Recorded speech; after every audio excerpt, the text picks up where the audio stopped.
Start with the sweet name of Allah, who is most merciful and most kind, respectable teacher and dear student. Assalamu alaikum.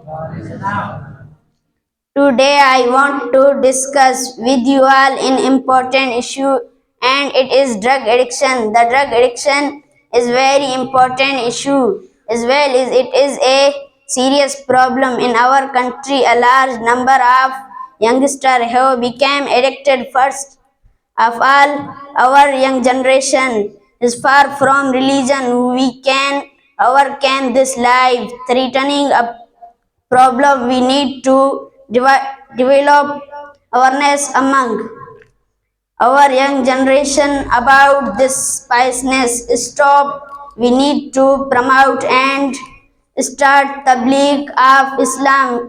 We can use social media also by playing such system.